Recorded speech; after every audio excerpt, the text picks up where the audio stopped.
Hello दोस्तों, welcome back to our YouTube channel. तो आज जो हम टॉपिक करने जा रहे हैं क्वांटिटेटिव एप्टीट्यूड का, या फिर आप बोलिए मैथ का, वो है सिंपल एंड कंपाउंड इंटरेस्ट।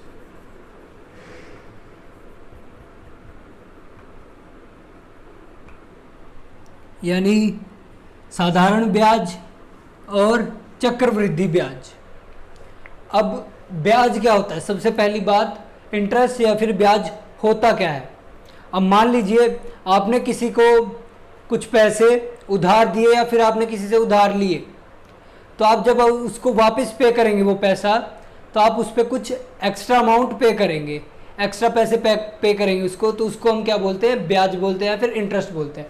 अब मान लीजिए आपने किसी को 50 रुपये उधार दिए और कुछ टाइम बाद जब आप उससे वो पैसा वापस लेते हैं तो आपको 55 रुपये पे करता है। तो जो 5 रुपये एक्स्ट्रा उसने आपको पे किए वो क्या होगा? इंटरेस्ट या फिर ब्याज होगा। तो अब हम देखते हैं कुछ बेसिक टर्म्स जो आपको पहले जानना जरूरी है सिंपल इंटरेस्ट या फिर कंपाउंड इंटरेस्ट को समझने से पहले। तो इंटरेस्ट आपको पता लग गया है कि इंटरेस्ट होता क्या है। अब हम आगे बात करते हैं प्रिंसिपल। प्रिंसिपल वो धनराशि है या फिर मनी है जो आपने किसी को उधार दिया है या फिर आपने किसी से उधार लिया है, किसी भी व्यक्ति से या फिर किसी बैंक से, तो उसको हम क्या बोलेंगे? प्रिंसिपल। अब जो सेकंड हमारा है पॉइंट, वो है रेट ऑफ इंटरेस्ट।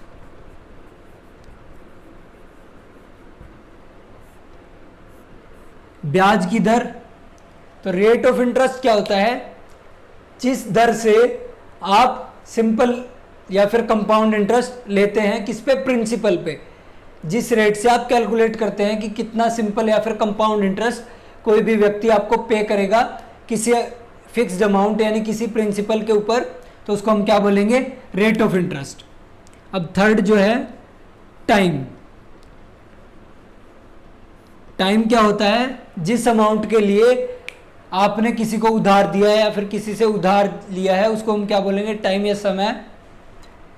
और चौथी जो चीज है वो है अमाउंट,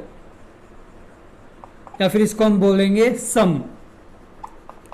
ये क्या होता है? ये होता है प्रिंसिपल यानी मूलधन और इंटरेस्ट यानी ब्याज का सम, जो कि आपको पे किया जाएगा फिक्स टाइम के बाद में। तो अमाउंट क्या होगा? प्रिंसिपल यानी मूलधन प्लस इंटरेस्ट यानी ब्याज। ठीक है। अब हम बात करेंगे कि सिंपल इंटरेस्ट और कंपाउंड इंटरेस्ट में डिफरेंस क्या है। हम एक एग्जांपल लेंगे, ठीक है, और उससे समझेंगे कि सिंपल इंटरेस्ट और कंपाउंड इंटरेस्ट में डिफरेंस क्या है। अब मान लीजिए आपने किसी को 100 रुपये उधार दिए, ठीक है। किस रेट पर आपने उधार दिए? 10% पर एनम, ठीक है। कितने टाइम के लिए दिए? मान लीजिए 3 इयर्स के लिए आपने किसी को ये पैसा उधार पे दिया। अब आपको बताना है कि 3 साल बाद आपको कितना अमाउंट मिलेगा, ठीक है। तो हम दोनों तरीके से कैलकुलेट करेंगे, सिंपल इंटरेस्ट के हिसाब से भी और कंपाउंड इंटरेस्ट के हिसाब से भी, ठीक है। अब देखिए, ये जो 10% है, एक केस में हम लेंगे सिंपल इंटरेस्ट के लिए और एक केस में लेंगे हम कंपाउंड इंटरेस्ट के लिए। अब सिंपल इंटरेस्ट क्या होता है? सिंपल इंटरेस्ट हमेशा किस पे कैलकुलेट होता है? प्रिंसिपल अमाउंट पे, ठीक है। सिंपल इंटरेस्ट होता है साधारण ब्याज, जो हमेशा कैलकुलेट किस पर होता है? प्रिंसिपल अमाउंट पे। और कंपाउंड इंटरेस्ट क्या होता है? चक्रवृद्धि ब्याज। इसमें क्या होता है? सिंपल इंटरेस्ट जो तो सिर्फ होता है किस पे? प्रिंसिपल अमाउंट पे। पर कंपाउंड इंटरेस्ट क्या होगा? प्रिंसिपल अमाउंट प्लस जो ब्याज लगा है अगले साल उसके ऊपर भी ब्याज लगेगा, मतलब ब्याज के ऊपर ब्याज। तो देखिए एग्जांपल से देखते हैं इससे। अब मान लीजिए 100 रुपये पे किए गए, तो पहले साल क्या होगा? कितना ब्याज दिया जाएगा? मान लीजिए फर्स्ट ईयर है, ये पहला साल है, पहला साल दूसरा साल, तीसरा साल। ठीक है, अब सिंपल इंटरेस्ट में क्या होगा, पहले साल में कितना ब्याज लगेगा, 10 रुपये, 10% कितना होगा, 100 का 10 रुपये ब्याज लगेगा। तो अमाउंट कितना हो जाएगा एक साल के बाद, 100 + 10 कितना हो गया, 110। ठीक है, यह एक साल के बाद। अब कंपाउंड इंटरेस्ट में क्या होगा, कंपाउंड इंटरेस्ट में भी पहले साल के लिए क्या होगा, अमाउंट यही रहेगा, सेम प्रिंसिपल। ठीक है, तो इस पे ब्याज कितना लगेगा, 10%, 10 रुपये, और अमाउंट कितना हो जाएगा टोटल एक साल के बाद, 100 + 10, 110 रुपये। पर अब हम जब अगले साल के लिए इंटरेस्ट कैलकुलेट करेंगे तो क्या होगा, सिंपल इंटरेस्ट जो है वो किस पे लगेगा, फिर से प्रिंसिपल अमाउंट पे लगेगा, 100 रुपये पे, तो कितना लगेगा, 10 रुपये। ठीक है, और जो कंपाउंड इंटरेस्ट है वो किस पर लगेगा, वो लगेगा इस अमाउंट पे। ठीक है, जो ब्याज जुड़ने के बाद हुआ है पहले साल के बाद, कंपाउंड इंटरेस्ट लगता है इसके ऊपर। तो इंटरेस्ट कितना होगा, 10% के हिसाब से सेकेंड ईयर में, यह है पहले साल के लिए, यह है दूसरे साल के लिए। अब 110 का 10% क्या होगा, 11 रुपये। अब 11 रुपये, ठीक है, तो अगले साल का अमाउंट कितना हो जाएगा, 110 + 11, 121 रुपये, और यहाँ कितना होगा, 110 + 10, 120 रुपये। ठीक है अमाउंट। अब देखिए तीसरे साल के लिए देखते हैं। अब हम तीसरे साल के लिए क्या होगा, अब जो है फिर से सिंपल इंटरेस्ट में क्या होगा, प्रिंसिपल के ऊपर दोबारा से इंटरेस्ट लगेगा। तो प्रिंसिपल का 10% कितना होगा, फिर से 10 रुपये। तो यहाँ अमाउंट कितना हो जाएगा 3 साल के बाद, 120 + 10, 130 रुपये। और कंपाउंड इंटरेस्ट में क्या होगा, जो इंटरेस्ट किस पे लगेगा, 121 रुपये पे। 2 साल के बाद जो टोटल अमाउंट इकट्ठा हो गया उसके ऊपर ब्याज लगेगा। ठीक है, 121 का 10% क्या होगा, 12.1 रुपये 3 साल के बाद। तो अमाउंट टोटल कितना हो जाएगा हमारे पास, 133.1 रुपीज़। तो देखिए यहाँ कितना डिफरेंस आ गया, 3.1 रुपीज़ का डिफरेंस आ गया, किसमें, सिंपल इंटरेस्ट और कंपाउंड इंटरेस्ट में। तो डिफरेंस को तो छोड़िए आप, मेन बात क्या है कि सिंपल इंटरेस्ट जो है हमेशा कैलकुलेट होता है प्रिंसिपल अमाउंट के ऊपर, और कंपाउंड इंटरेस्ट किस पे कैलकुलेट होगा, जो है सम किसका, प्रिंसिपल और इंटरेस्ट का। जो भी इंटरेस्ट मान लीजिए फर्स्ट पहले साल में लगा, उसके ऊपर सेकेंड ईयर में कैलकुलेट होगा इंटरेस्ट, और जो 2 साल का इंटरेस्ट है उस पर तीसरे साल कैलकुलेट होगा, यानी ब्याज के ऊपर ब्याज लगेगा। ठीक है, तो आज हम सिर्फ बात करेंगे सिंपल इंटरेस्ट की।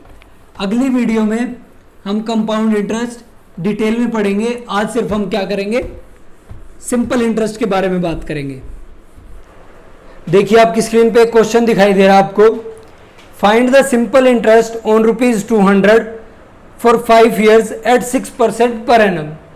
अब मैंने आपको ये तो बता दिया है कि सिंपल इंटरेस्ट होता क्या है, पर आप इसको कैलकुलेट कैसे करेंगे। अब आप हर ईयर के लिए कैलकुलेट करके जोड़ने से तो रहे, तो अब इसको कैलकुलेट कैसे करते हैं मैं आपको बताता हूं। सिंपल इंटरेस्ट का जो फार्मूला है वो होगा principal into rate of interest into time upon 100। अब ये 100 इसलिए आया है कि जो रेट होता है वो किसमें, परसेंटेज में दिया होता है हमें, तो अपॉन 100 हमने इसलिए किया है।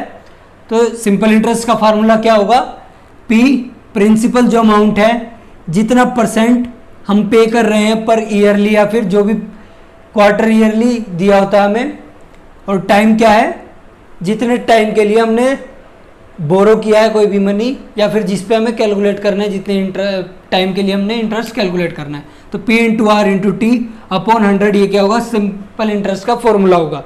तो देखिए इस क्वेश्चन में क्या बोला हमें, find the simple interest on ₹200 for 5 years at 6% per annum. तो इसमें प्रिंसिपल अमाउंट क्या होगा, ₹200, रेट क्या है 6% पर एनम फॉर 5 years। ठीक है, 5 साल के लिए, अपॉन 100। तो यहाँ से हम कैलकुलेट करेंगे, कितना आ जाएगा, 60 रुपीज़ जो है इंटरेस्ट आ जाएगा, सिंपल इंटरेस्ट आ जाएगा हमारे पास। अब मान लीजिए ये जो रेट ऑफ इंटरेस्ट आपको दिया है ये ईयरली ना होके हाफ ईयरली होता तो हम टाइम में क्या भरते हैं। अभी हमें टाइम कितना दिया, 5 ईयर दिया है, पर अगर ये हाफ ईयरली होता तो हमारा टाइम कितना होता, हमको 2 से मल्टीप्लाई करना पड़ता। क्यों? क्योंकि रेट जो है वो हर हाफ ईयर के बाद लग रहा है, मतलब इंटरेस्ट जो है हर हाफ ईयर के बाद लग रहा है।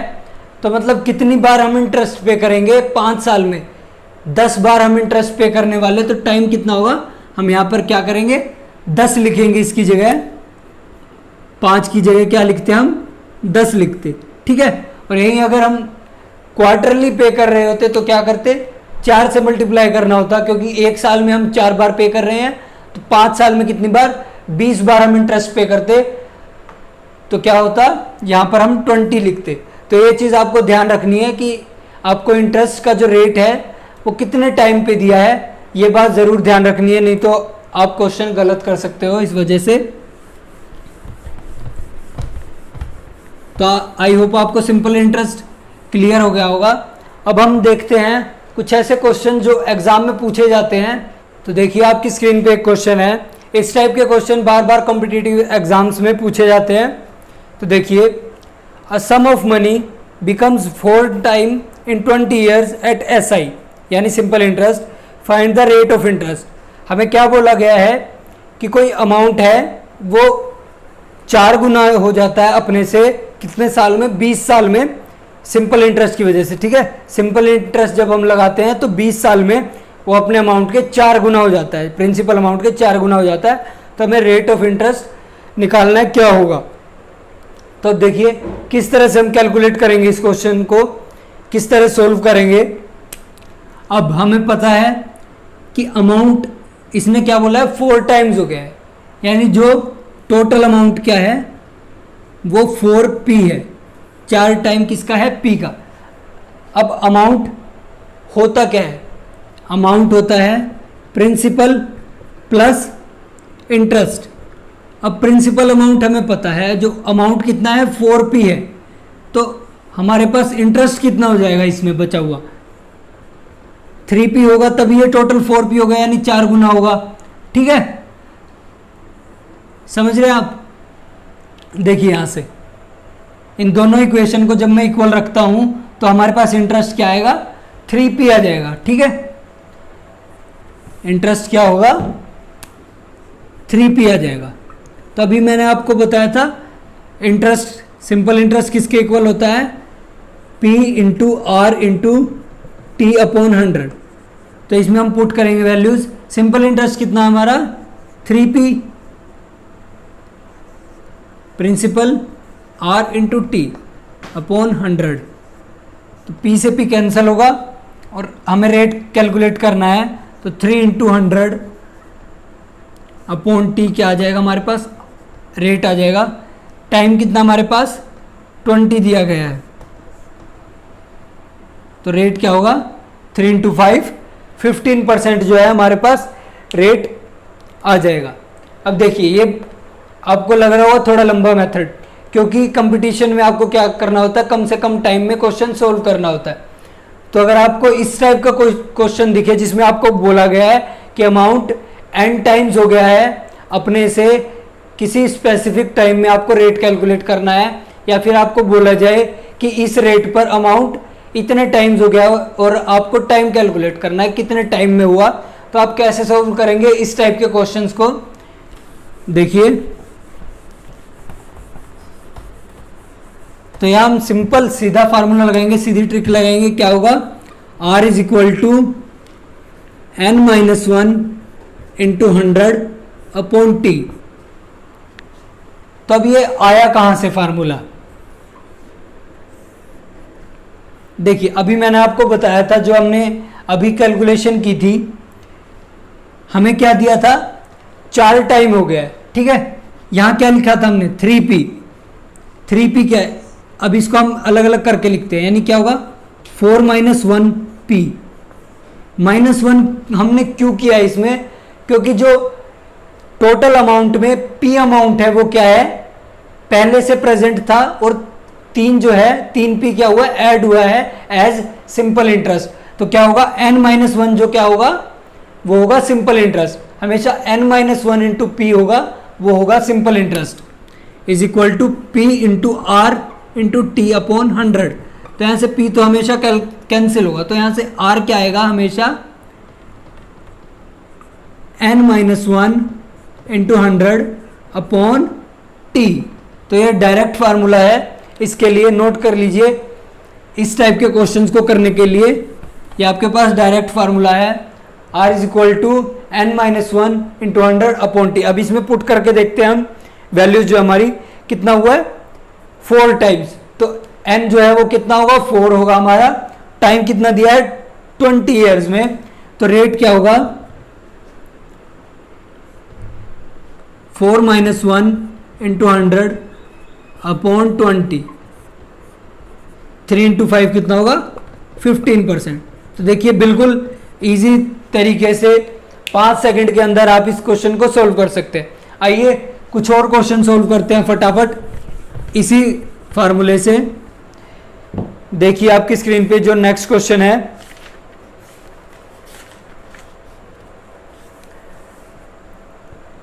In what time does a sum of money become 4-fold at simple interest rate of 10% per annum. अब जैसा कि मैंने आपको बताया था, आपको टाइम कैलकुलेट करना भी दे सकता है। अब इसने बोला क्या है, कितने टाइम बाद 4 गुना हो जाएगा जो है अमाउंट, जो प्रिंसिपल अमाउंट है वो 4 गुना हो जाएगा अपने से, किस रेट पर 10% पर एनम की रेट से। अब यहाँ हमने टाइम कैलकुलेट करना है, कितना टाइम बोला है 4 टाइम ही बोला है इसने भी, तो रेट हमें दिया हुआ 10%, एन क्या है 4-1 इंटू 100 अपॉन टी, टी हमें कैलकुलेट करना है, तो टी क्या हो जाएगा 3 इंटू 100 अपॉन 10, टाइम क्या आ जाएगा हमारे पास 30 ईयर्स, ठीक है। तो टाइम आ गया हमारे पास 30 ईयर्स, बी ऑप्शन करेक्ट हो जाएगा। आइए एक और क्वेश्चन देखते हैं। आप 5 सेकंड में कोई भी क्वेश्चन सोल्व कर देंगे, बस आपको ये छोटी सी ट्रिक याद रखनी है। अगला क्वेश्चन देखिए, अ certain sum becomes 8-fold in 15 years simple interest, what will be the rate of interest. अब हमें बोला है कि कोई सर्टेन अमाउंट है वो 8 गुना हो जाता है 15 ईयर में, तो अब हमें रेट बताना है, ठीक है। तो सेम एन क्या हो गया यहाँ पर 8 हो गया, 8-1 इंटू 100, टाइम कितना बोला है हमें, टाइम हमें बोला है 15 ईयर्स, ठीक है। 15 ईयर्स हमें टाइम बोला है, तो हम कैलकुलेट करेंगे 8-1 क्या हो जाएगा 7 इंटू 100 अपॉन 15,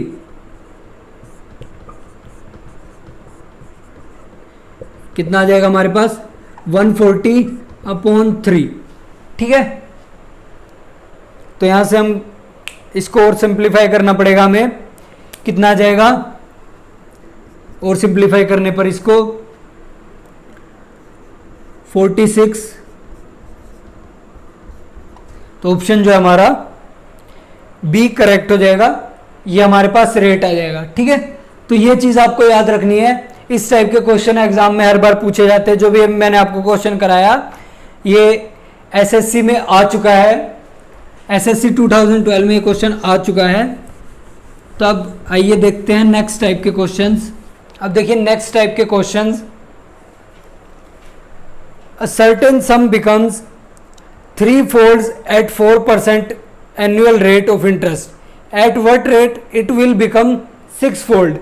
अब इस टाइप के क्वेश्चन में क्या है, आपको एक रेट दिया हुआ है फिक्स, कितना आपको टाइम दिया गया है फिक्स, एक टाइम पीरियड दिया गया है फिक्स, उस पर आपको क्या बोला है कि एक रेट पे 3-fold हो जाता है, मतलब 4% पे क्या हुआ 3-fold हो जाता है।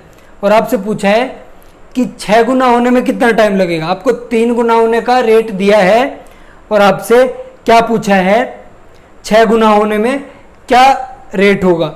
अभी पिछले जो हमने क्वेश्चन किया उसमें क्या दिया होता था, आपको रेट दिया होता था, टाइम कैलकुलेट करना होता था, और अगर आपको टाइम दिया होता था तो रेट कैलकुलेट करना होता था। अब इस टाइप के क्वेश्चन में क्या होगा, अगर आपको टाइम कांस्टेंट दिया है तो आपसे क्या पूछेगा, रेट के बारे में पूछेगा कि अगर n टाइम होता है इस रेट पे तो m टाइम होने में क्या रेट होगा साथ में, ठीक है।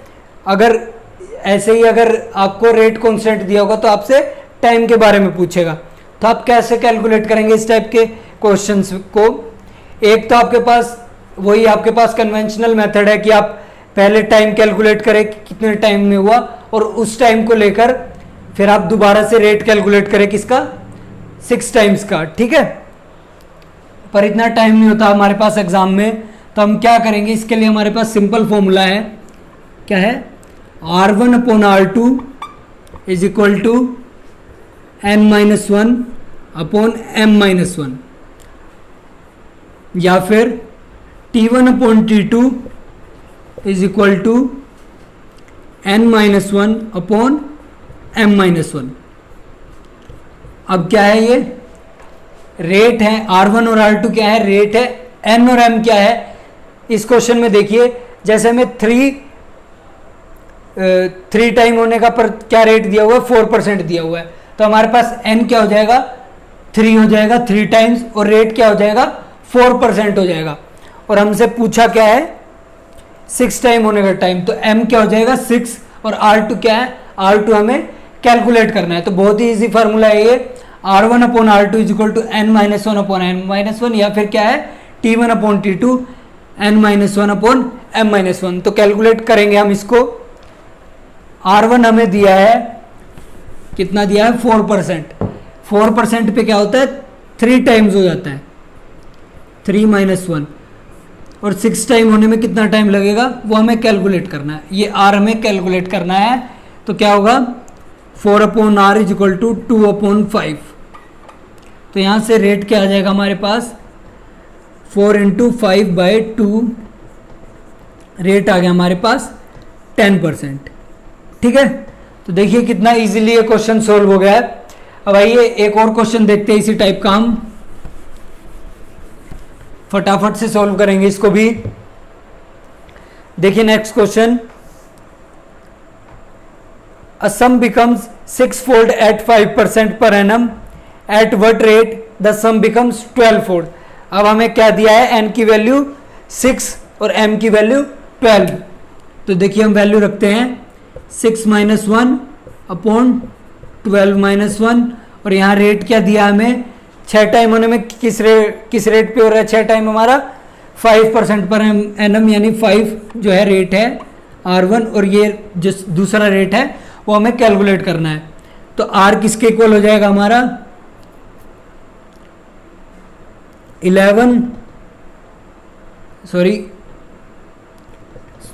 11 अपॉन 5 इंटू 5, तो रेट क्या आ जाएगा हमारे पास, 11%, ठीक है। तो ऑप्शन कौन सा करेक्ट होगा, ऑप्शन डी जो है करेक्ट हो जाएगा, ठीक है। बिल्कुल भी टाइम नहीं लगा। एक टाइम पे और क्वेश्चन देख लेते हैं जिसमें हमें टाइम कैलकुलेट करना होगा, इसी टाइप का बिल्कुल। A sum becomes 2-fold in 6 years at certain rate of interest, find the time in which the same amount will be 10-fold at the same rate of interest। अब वही same यहाँ R1 और R2 की जगह क्या लिख देंगे हम, T1 और T2। अब हम टाइम के हिसाब से कैलकुलेट करेंगे। क्या टाइम दिया हमें बोला गया है कि 6 ईयर में क्या हो जाता है, डबल हो जाता है। 10 टाइम होने का हमें टाइम निकालना है, 10 टाइम कितने ईयर्स में होगा। तो यहां क्या लिखेंगे हम, 6 years. 6 upon T is equal to कितने टाइम हुआ, 2 टाइम्स, 2-1, और कितने टाइम का हमें कैलकुलेट करना है, 10 टाइम का। तो क्या होगा, यहाँ से हम देखिए कैलकुलेट करेंगे, टी क्या आ जाएगा हमारे पास, 1/9/1 इंटू 6, तो टाइम क्या आ गया, 54 ईयर्स।